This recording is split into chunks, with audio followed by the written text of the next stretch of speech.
Here's another podcast from the Pod Bros Network.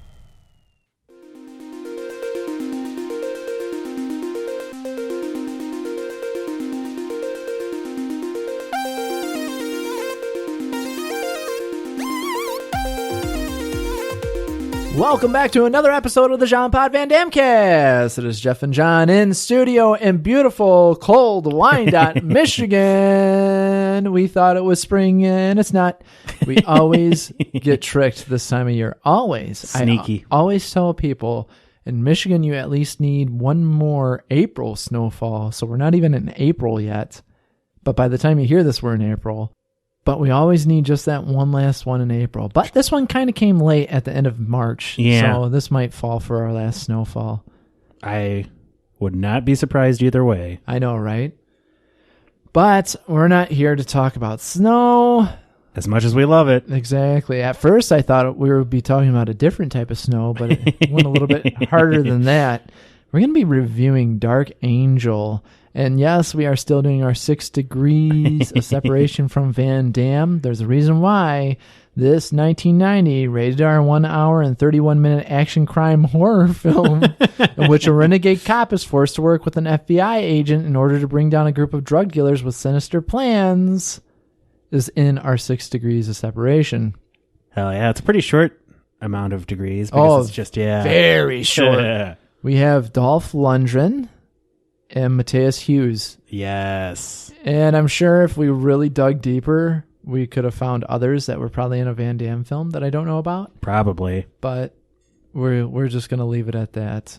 And it was really cool. You knew about this before. This was my first time ever seeing it. So it made me really lust after a Dolph Lundgren, lust for Lundgren cast.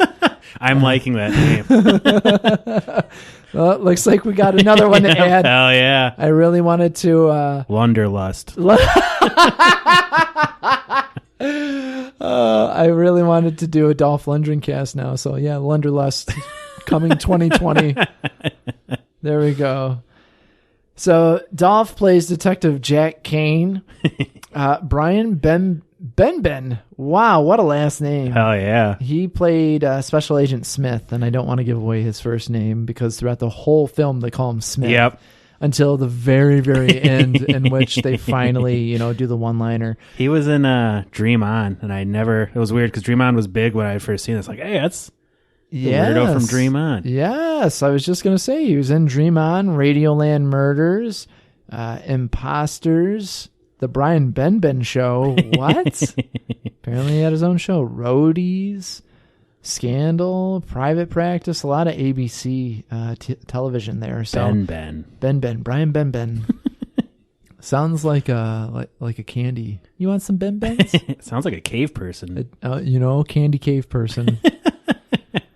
The director was Craig R. Baxley, writers Jonathan Tider and David Coep, which that last name actually, David, Cope, he sounds familiar.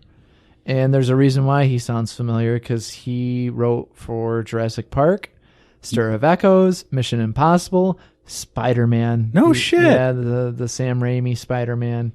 Wow. Yep. Quite the ensemble under his belt. Man. Yeah, and he has this one to add to his crowning achievement. Yep, that's exactly right. That's right. I was like, wow, that name looks familiar. And usually I don't get into writer credits, and this time around, I'm glad I did. So, man, what a movie. The tagline, Jack Kane, Houston cop, human. What he's up against isn't. It's pretty good because the synopsis didn't even tell you that there's fucking aliens. I mean, it wasn't like a big secret. Dude, they revealed in the first 5 minutes. Yeah. Yeah, man. So there's a guy driving, and he's like, I paid $70,000 for a car with a shitty CD player. And then this thing crashes into him, but he lands amongst a bunch of Christmas trees. So Merry Christmas. And it just so happens it won't be at the same time, but coincidentally, we watched another film that has to deal with Christmas on one of our other This is podcasts. probably my favorite Christmas film, though. Oh, dude, People always talk about Die Hard. Yeah, but this is the real Christmas exactly, gem. Exactly. It really is, man. And as soon as Matthias gets up, he goes, "I come in peace."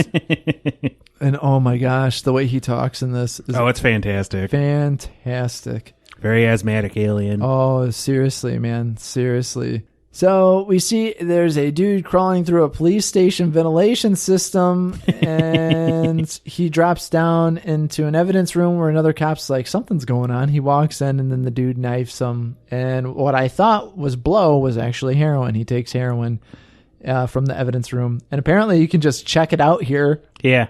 Because he and his buddy dress up as cops. Yeah, you just check it out. And the other guy's like, oh, we're going to have a party, huh? And then they're like, this is serious. And he's like, I'm sorry. And then they blow out the building. Hell yeah, the whole fucking police station. Yep, the whole police station. In case we didn't want to leave any witnesses. and they all laugh. Yeah, this movie is fantastic. Oh, the evil 80s. 80 drug, yuppies. Yeah, the evil yuppie scum. Yeah, man, big time. It was like RoboCop's sister movie. It was. Oh, dude, it was hilarious. We see Dolph sitting in his car outside listening in on a conversation happening for an exchange of money and drugs. What university did you go to? The University of Suck My Dick. That might be my favorite line ever in any movie. I died when I heard that, and I was like, I can't wait to use that line. Oh, yeah. Ever. Even in a general conversation when people are talking about, they're like, John, what university did you go to? What law school? The University of Suck My Dick. And they're like, this John guy's a fucking asshole, man. What's wrong with him? What's wrong with you, dude? No, they should instantly recognize the quote. If they don't, they're not worth being your friend. Oh, yes, exactly. That's exactly it. That's my test for friendship. Oh, yeah. And all of a sudden, some dudes, while Dolph is listening in on this conversation happening, decide to rob a liquor store right behind him. He's like, fuck.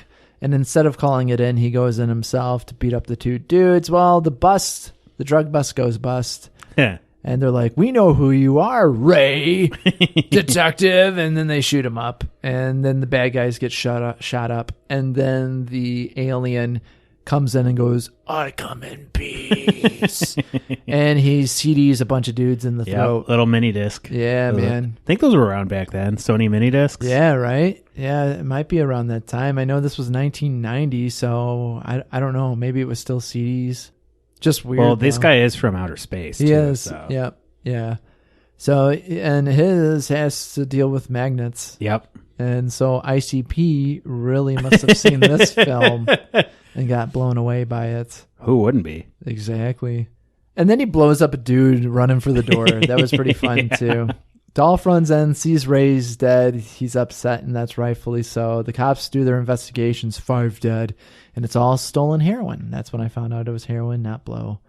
And you can tell I'm not a big druggie, so. That's right. Or at least. Wink. Yep. The chief tells Dolph he needs to take a vacation or else he'll make it permanent. Also, patch up your personal life as Dolph stares at a female coworker. Dolph gets a new partner, Special Agent Smith. I'll take some vacation some other time. And now we're at an abandoned building where there's the homeless like to hang out. Something crazy happens.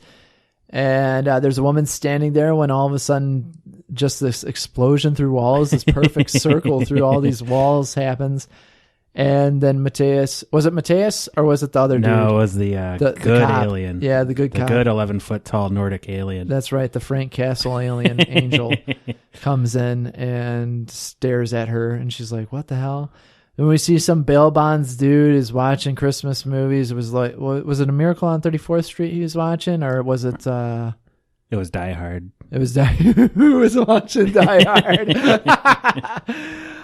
Every time an angel, every time a bell rings, an angel gets the swings. That's the kid. I think that was the line going on in the movie too. But anyway, comes in, I come in peace.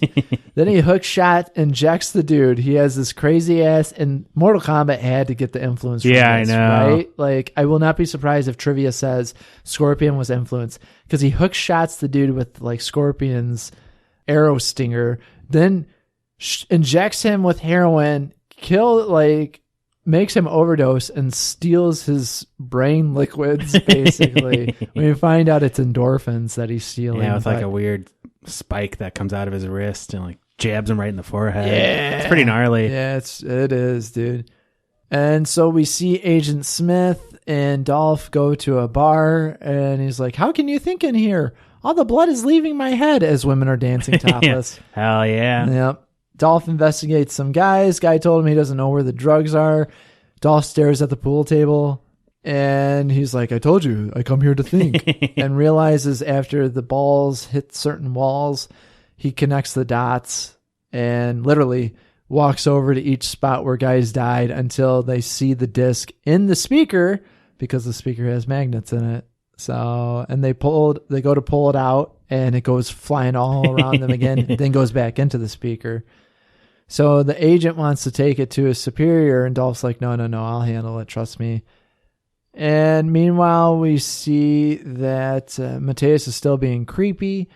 We see that there's a dude who's driving in his car. He gets hook shot, and then that's when we see that the brain fluid's being drained. And then Punisher Frank Castle shows up and starts attacking them.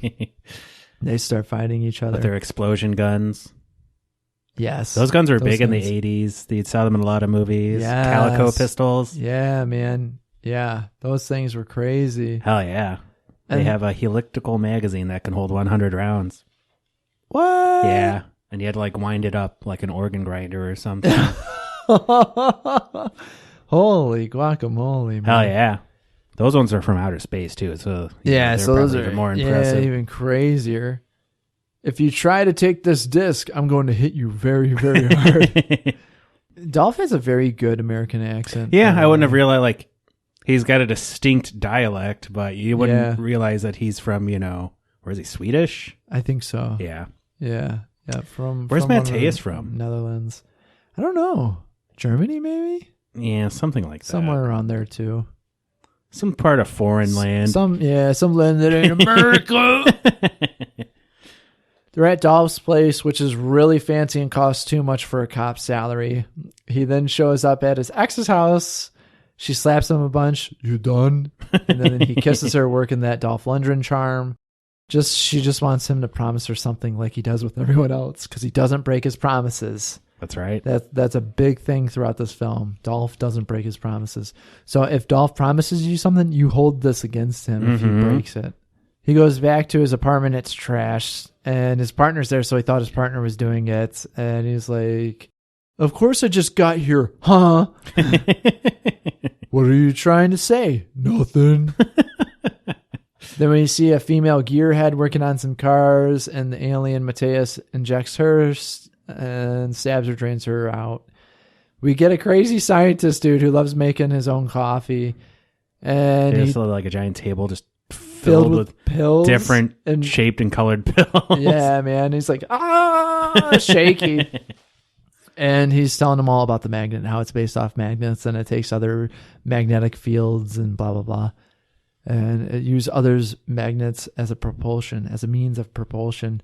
And then we find out on the operating table, which that's Dolph's love interest. She's like a coroner. And we see that it was a massive heroin overdose. And they're like, well, what about the gunshot to the head? What's that? And she's like, it's not a gunshot. Want to stick around and find out? And Agent Smith's like, In the beginning, we kind of glossed over her. Dolph gets like an envelope from one of the dudes that shot up his buddy cop who's down in Rio, and he's with two nude women, and he's like, hey, wish you were here. I think it said wish you were dead or something. Yeah, right, it does. Yeah, wish you were dead. And then that's it. They just kind of leave it at that. And they're driving in a station wagon when two other yuppie scums start shooting at him in a Corvette. And I'm just laughing my ass off. Hell yeah. Those damn yuppie gangsters, man. Yeah, man. Seriously, yuppie fucking gangsters, dude. We have to get a warrant. Nope. No, I don't care. And Dolph is outside some yuppie scum building. He just puts his hand on each one of the very expensive vehicles, and all the alarms go off, and all the yuppies run out. And they're like, oh, my car! And he runs in and goes up to a boardroom meeting, pointing his gun at a guy called Warren, who this dude's been in a lot of films, and his name escapes me. As an evil yuppie. Yes, as an evil yuppie. Yeah. Yep. You've seen him. And all the guys at the boardroom, they like put their guns on the table. Everyone has a gun. I'm just laughing. That's how it is. And then in Houston, is that where this movie takes place? I don't know. Maybe it would make sense then. I figured it was L.A., but I think you said in the tagline it was a Houston cop or something. Oh yeah, I think so. I think you're right. And they're basically like, you're not gonna kill me because we have your partner. And then two yuppies pull up with his partner and have guns pointed at him. And Warren wants him to do something or else his partner will die. And then we get the action Asian movie star with the skullet. Yep. He's in every 80s action film. And Dolph has to give him the heroin for money in exchange. And then he's like, don't be foolish. Tell the white boys to kiss my ass. Oh, yeah. Their name was the White Boys. That was their gang name. Yeah, yep. And he leaves. And so Dolph chases after him. I almost said Van Damme. Dolph chases after him, and he's standing there. You think he's gonna ambush Dolph, but then he falls over dead, and it's Mateus that got to him. And then his partner takes out the two dudes after Mateus does this like explosion diversion.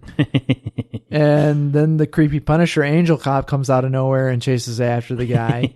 Yeah, that guy was weird looking. His partner won't listen to him about seeing aliens. Yeah, so that's another thing is his partner, or the alien good cop, his haircut's really weird. Yeah, he has like a skullet. Yeah, he has a like a receding skullet, hairline and like a really long skullet in the back. Like Mateus has kind of a thinner hairline too, so I don't know if it's...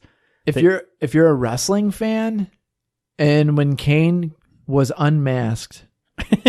They shaved pretty much the front part of his head, and this guy exactly like that. That's exactly what it looks like. That just came to me. His partner won't listen to him about the aliens. He checks on the scientist who's beaten up. The guy stole the disc. Mateus stole the disc. He walks. It wasn't Mateus that stole the disc. Oh, it wasn't. It was the FBI. The FBI stole the disc. Yeah, he said troglodytes in suits beat him up and took it. Oh yeah, you're right. You're right. She's like, as a matter of fact, they kind of looked like you. Yep. That's right. Yep. Mateus walks in on some guy. I come in peace. He discs the guy about to do and the nerdy cop when half-hair alien chases after him. He gets shot. He's in pain. Mateus gets away as a car explodes in the background. They get the phone call about the place being blown up. Alien guy is holding his side. The chief tells Dolph the case is officially closed and he's officially on vacation. And so Dolph says, hey, I've been put on vacation because the ladies there want to come with me. And she's like, oh, don't joke around. He's like, I'm not. And she's like, tell me you promise. And he's like, I promise. And then the Agent Smith is like, hey, I'm a team player. And he's like, well, your team sucks. Dolph gets in his car and hears, he must be stopped. And his partner gets in, holy shit! He's like, don't worry, he's on our side. And we find out he's an officer of the law, that Mateus basically, he takes people's endorphins because it's pretty much a drug for aliens. And they have to stop him. If he comes back with endorphins, they'll realize it's a ripe hunting ground and then it'll become a big slaughter, and other aliens will show up, yada, yada, yada. Yeah. Promise me. I promise. And he dies. How did that good cop know? I know, right? He did. Those aliens are smart. They are. His body, we got proof. And then he lights up and explodes in their car. Oh, that was so funny. But the partner got the weapon before it exploded with him, so now he has it. Agent Smith won't give him the gun. He's taking it to the head. We're the good guys, Jack. Somewhere along the line, you forgot that. So he gives his chief FBI agent the gun. Don't worry, you did the right thing. What happens now, sir? Tells him the case is closed, that these are aliens, and sometimes, what's wrong with breaking a few eggs? Yeah, you can't make an omelet without breaking a few eggs. Yep. And then he's about to kill Agent Smith when Dolph shows up and kills him, and he falls into a fountain dead. Yeah, and they're just going to leave him there. Yeah, that's it. FBI director shot in the head. And they just continue on trying to stop this alien. Exactly. Even though we can trace the casings back to the gun. I know that this isn't like nowadays, but pretty sure in the 1990s you go, hey, look, this casing. The guys go to the abandoned place where Mateus has been hanging out. Dolph tries punching him. He can't do anything. He lets the disc fly and it cuts the partner in the arm. They end up fixing around with the gun. He shoots Mateus. Mateus gets back up, shoots him again. They find his drug pack. It's all the endorphins. And this is where we get the best yawn scream I think I've ever heard ever in my life. Didn't even know you could do this. Yeah, you thought Van Damme's... You thought that was good. Mateus' yawn scream is It was amazing, yeah. Something else. And then all of a sudden, the white boys come out of nowhere. You fucked up, Kane. Where's the money? And they start shooting up, and the cops come, and it's just a crazy ass shootout between cops, yuppie scum, aliens, and Dolph Lundgren. And then they're like, "Who is this guy? Some asshole from outer space." Chase after him. We get a mall car chase scene. I was very happy with that. Anytime I can get a mall car chase scene, I'm pretty stoked. There's not enough of those. Let me think. Like Commando, I think had one. Yeah, I think you're right. Yep. And gosh, man, now I'm trying to really think. I know there's one in an Alan Rickman movie. Partially, Dawn of the Dead had one, kind of with the motorcycles. That's true. Dear God, there are many. And we'll have to make a podcast about it. I know, seriously. We'll call it Mall Chase. So the cops try to stop him. Mateus kills one of the dudes. He smashes into like the barricade of an overpass and blows up. And then all of a sudden now Mateus is chasing them on foot while they're in a car, and they make their way to some old plant. Dolph has his partner, Agent Smith, and his girl. Was her name Diane, I think? Yeah, love interest. Love interest, I know. He sets down the endorphins. There's nothing in there when Mateus grabs him. He screams now. He doesn't yawn scream. He actually screams. And they try to shoot, but the gun doesn't work. Dolph shoots him with a shotgun, but that's obviously not enough. They run away. The partner gets hit and falls onto the roof of a car. Dolph smashes the vials one by one to get Mateus to let his girl go. He does. Dolph drops his gun. Mateus is like, what the fuck? Drops his gun. Dolph sets the vials down. The guy tries to shoot a disc at him, and he has a speaker in his hand, and he uses that as a shield, and the magnets attract. So I thought that was pretty funny, pretty smart little thing there. Well, he is a scientist in real life. That's true, man. They start fighting. He shoots off his scorpion hook shot. It teases Dolph's face. It's so funny because it has like a mind of its own. He's fighting it. It's such a funny exchange. It like pulls him back to Mateus. It goes back forward. It's acting like a snake trying to bite his face. He ends up taking it and sticking it into Mateus's neck, and he's like, "Oh!" Yeah, injects him full of heroin. Yeah, and he pulls back, and Dolph kicks him into the broken pipe. Because that's a staple in every action film. It is. How many has that happened? Seriously, now we got a podcast. Yeah, I know, right? Seriously, man.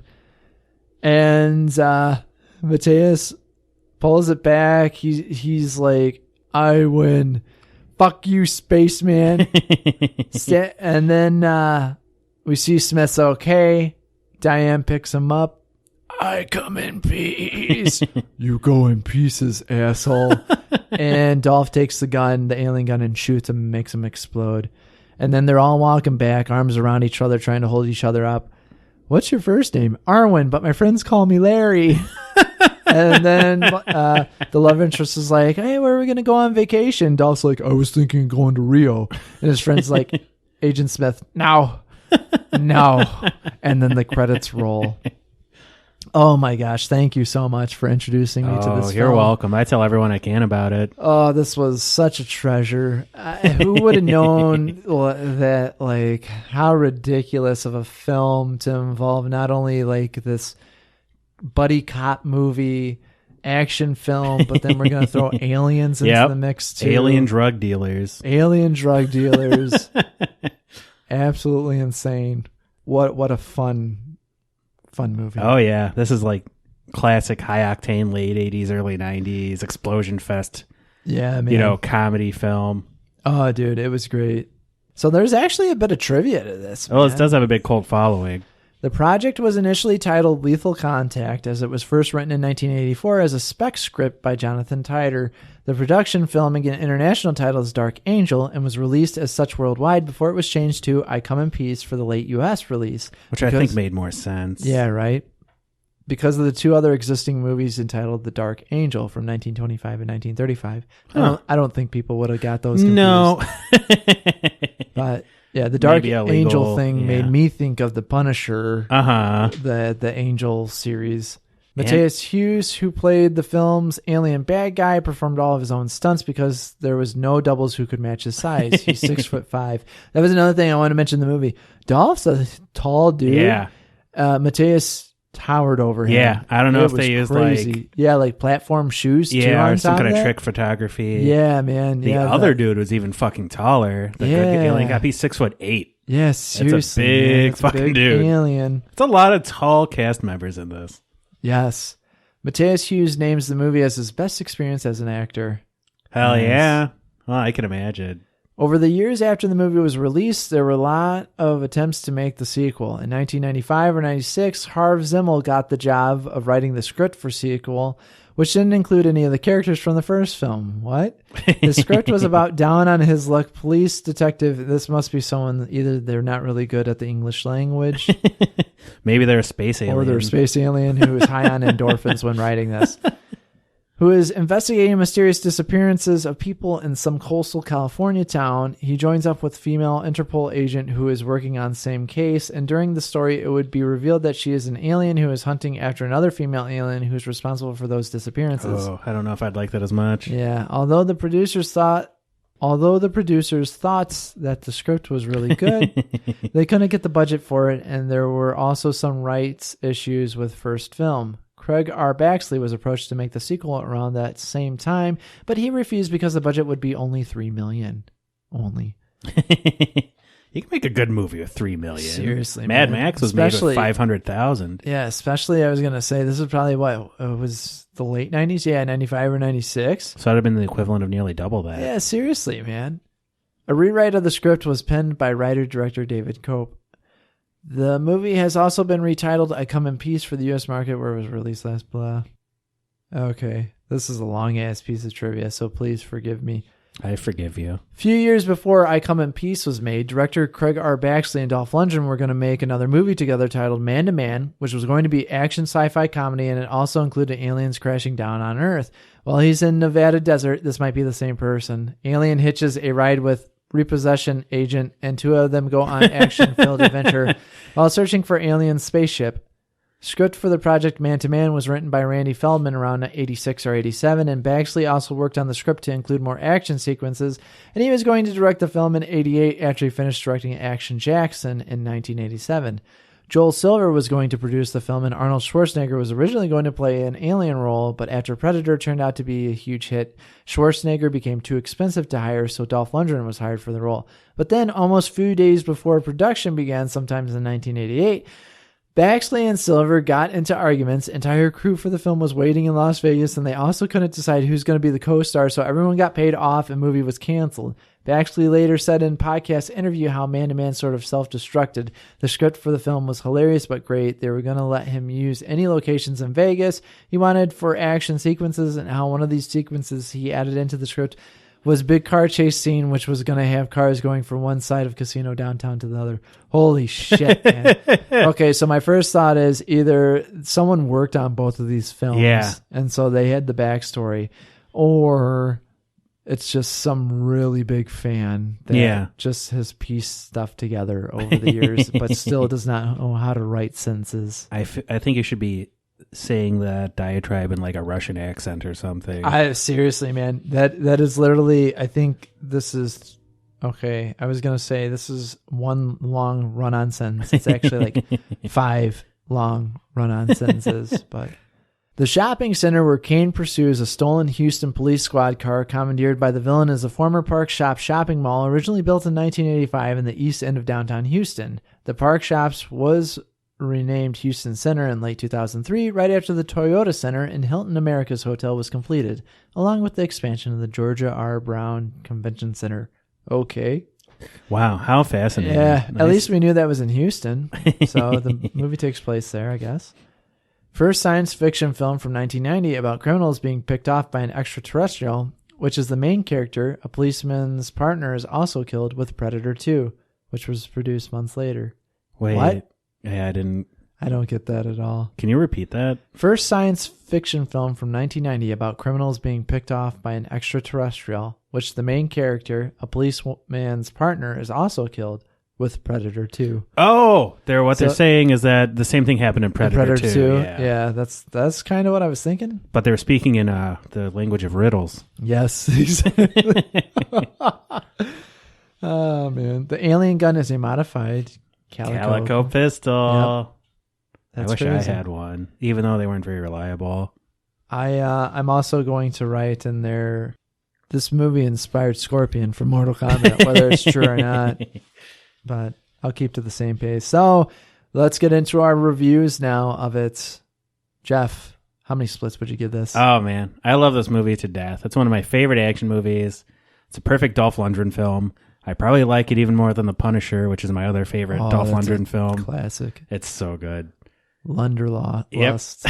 Lunderlust. We have to now. It has, the same, it has evil yuppies. It has like the same, it's so good. Yep. The explosions, the gigantic Nordic looking aliens.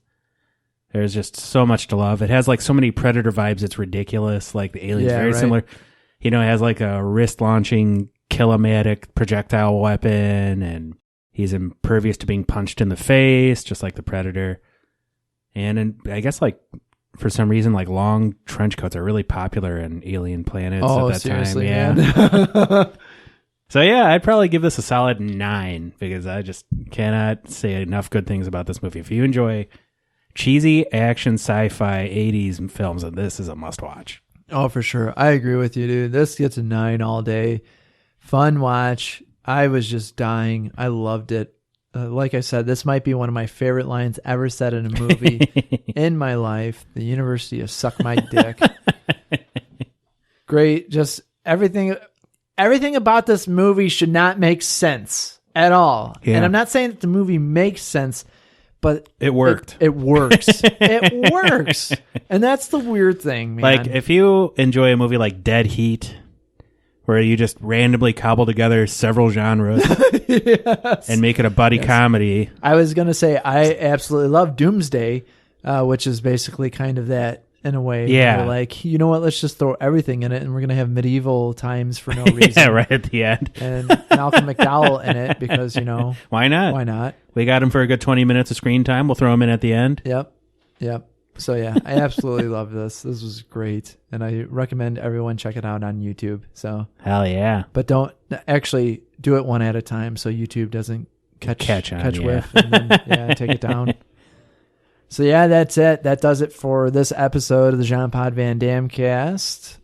We truly appreciate all of you that listen, those who have subscribed, who leave us reviews and ratings. It helps us get into other Van Damme fans' ears, and in this time, other Dolph Lundgren fans' ears. And now I'm really serious. I think we have to do Lunderlust. I agree. Now that we have such a good title. I know, yeah, we talked about it before, whether it was, I think, on air and off air, we've talked about it, but now I'm like 100%. There's so many good movies he made that I haven't seen. Like I know, right? Laser Mission and there's so many bad movies that I have seen with him in it. Masters of the Universe. Oh, I love Masters of the Universe. It's love so good. Oh, man. So, yeah. Blunderlust, watch out. It's coming now. So, there's that. Amazon, if you do your shopping on Amazon, please consider using our link. Just go to podbros.com. Click on the right-hand side right there. Bookmark it. Doesn't cost you anything. Gives us a little bit of kickback when you are buying all of your Lundgren 5-disc specials on DVD. Patreon.com/podbros, the super secret Jean Pod Van Damme Cast episode up on there. You'll absolutely love it. Hell yeah. We're working on part 2 of that, another tier. So, and I think as a special thank you for those who have been continuously donating, they'll get that for free. So that's our way of saying thank you. We just have to work on it now. Yeah. I know, right? Also, TeePublic. I am wearing one of the great tees on my on our storefront. That's te.pub/lic/podbros. We actually did a giveaway on TA Wrestling Fan on Twitter. TeePublic's been great to us, and someone got a free shirt over there. And check them out. There's always stuff going on. We might be doing a TeePublic tier on our Patreon as well. I'm wearing the OK USA shirt. So it's a fantastic shirt. I love it. It's one of my favorite shirts. But yeah, check it out. I'm still after my computer. I don't know. Did I mention on Jean-Pod Van Damcast I killed my laptop? I don't think you did. Yeah, I killed my laptop doing commentary for a wrestling show when I He used it as a foreign object. I did, man. It was Fans Bring the Weapons match, and I got so into it that I just threw my laptop in there. No, I killed it, and so along with that, I had to recover a lot of stuff. Luckily, my hard drive was still salvageable, and I was able to pull stuff off of that. I got a new laptop, but I put on hold some of my designs for shirts. Still scratching my head at why they won't let me put up the Kickboxer shirt that I want to put up. Yeah. It's just been a pain in the ass, but I'll get it up eventually. That's what she said. Yeah, right? Yeah. Okay, that's it. I am John. And I am Jeff. You've been listening to another episode of the Jean-Pod Van Damcast.